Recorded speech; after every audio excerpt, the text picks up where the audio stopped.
Saudara, siang ini Pengadilan Tipikor Jakarta menggelar sidang pembacaan vonis terhadap mantan pejabat pajak Rafael Alun Trisambodo. Sidang vonis ini atas kasus korupsi berupa gratifikasi dan pencucian uang yang diduga dilakukan Rafael Alun. Rafael Alun menghadapi sidang putusan yang dibacakan hari ini oleh Majelis Hakim di Pengadilan Tipikor Jakarta. Sejumlah pertimbangan dibacakan oleh hakim sebelum ketok palu putusan. Pada persidangan sebelumnya, Rafael Alun dituntut hukuman 14 tahun penjara dan membayar denda 1 miliar rupiah serta membayar uang pengganti sebesar 18,9 miliar rupiah atau harta bendanya disita dan dilelang. Jaksa juga menyebut Rafael Alun menerima 16,6 miliar rupiah dari hasil korupsi bersama istrinya Ernie Meike yang menjabat Komisaris PT Arta Mega Ekadana. Meski demikian, dalam sidang Rafael juga sempat meminta majelis hakim membebaskannya dan menyebut dirinya banyak berjasa bagi negara.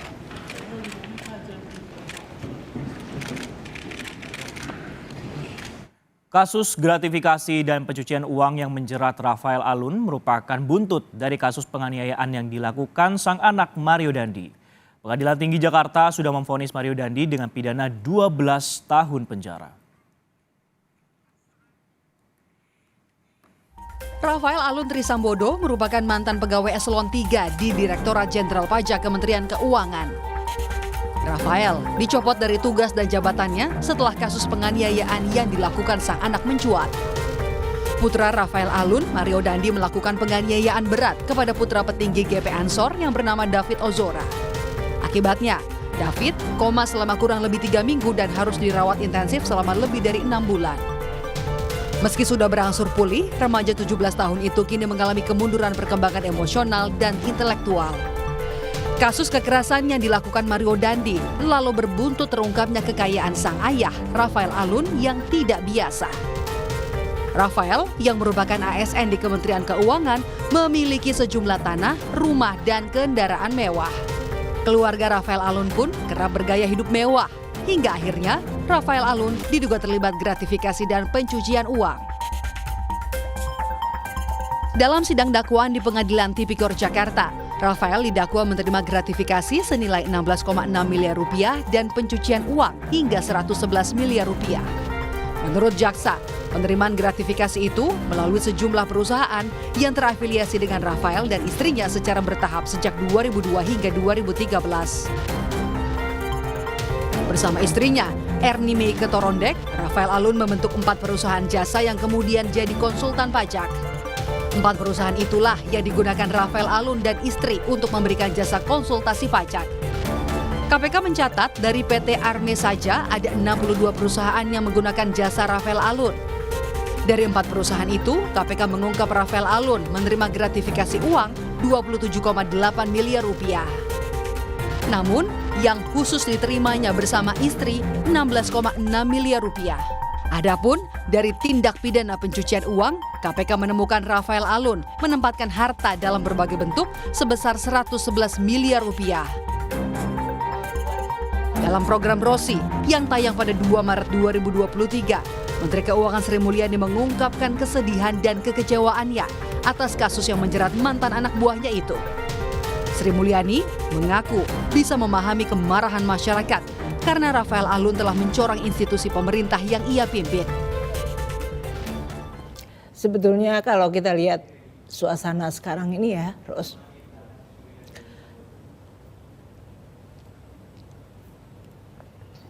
saya benar-benar bisa memahami.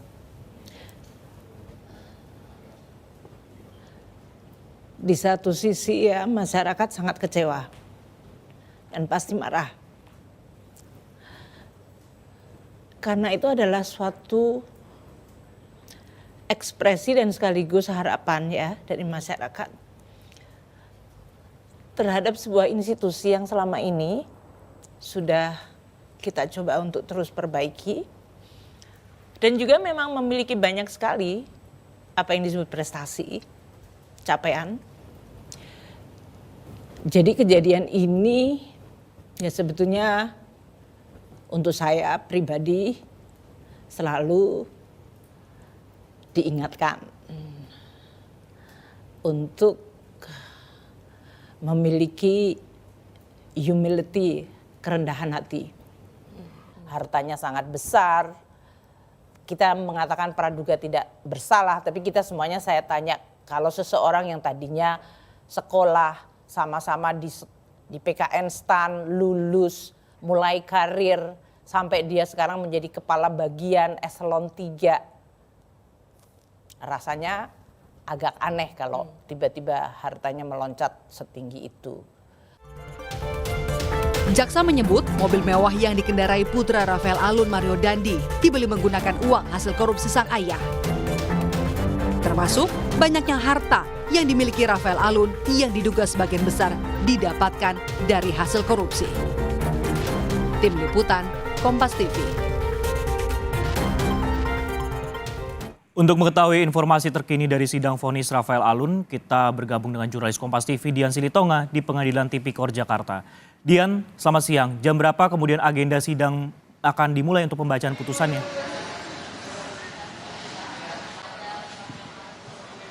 Akan dimulai pukul 1 siang nanti, Sisko. Ini diundur dari jadwal yang seharusnya pukul 10 pagi tadi karena memang ternyata majelis hakim harus menghadiri persidangan lain.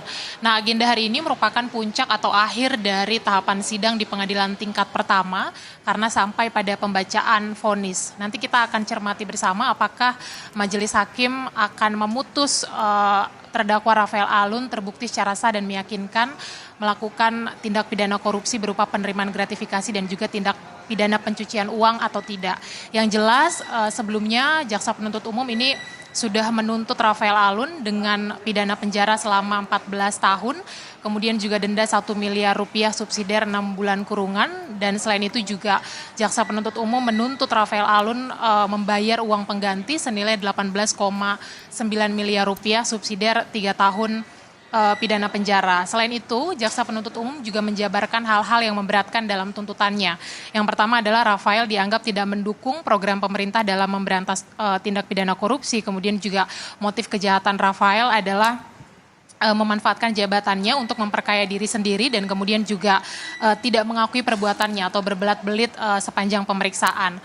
Berbeda tentu saja dengan penasehat hukum yang berpendapat bahwa melalui dupliknya meminta kepada majelis hakim agar majelis hakim menyatakan kliennya tidak bersalah dan kemudian juga melepaskan Rafael Alun dari seluruh tuntutan jaksa penuntut umum karena menilai perbuatan Rafael Alun ini tidak terbukti melanggar pidana melainkan hanya melanggar administratif saja sehingga sanksi yang harusnya dijatuhkan adalah juga sanksi administratif. Kemudian juga melalui duplik penasihat hukum meminta agar majelis hakim mengembalikan seluruh aset Rafael beserta istri dan juga harta waris dari ibunya, kemudian juga mengembalikan nama baik dan juga hak-hak Rafael Alun. Nah, tentu saja akan kita cermati bersama, Sisko, nanti kemana Palu Hakim akan berpihak, apakah kepada tuntutan jaksa penuntut umum atau pada duplik tim penasihat hukum Rafael Alun, Sisko. Ini juga yang menjadi perhatian juga Palu Hakim akan kemana, karena kemarin pada sidang tuntutan Rafael juga sempat meminta majelis hakim membebaskannya dan menyebut dirinya ini banyak berjasa bagi negara. Apakah ini juga memungkinkan akan jadi bahan pertimbangan majelis hakim mengingat Rafael Alun juga menyebutkan dirinya itu berjasa bagi negara? Yaitu salah satu klaim sepihak yang disampaikan oleh Rafael Alun dalam dupliknya. Bahkan tidak hanya itu saja, Sisko, hal-hal seperti misalnya menyatakan Rafael Alun merupakan tulang punggung keluarga, kemudian juga belum pernah dihukum, dan mengklaim selama proses persidangan Rafael bersikap sopan dan kemudian juga kooperatif, itu menjadi hal-hal yang dilampirkan sebagai hal meringankan supaya majelis hakim ini kemudian melepaskan Rafael dari seluruh tuntutan jaksa penuntut umum.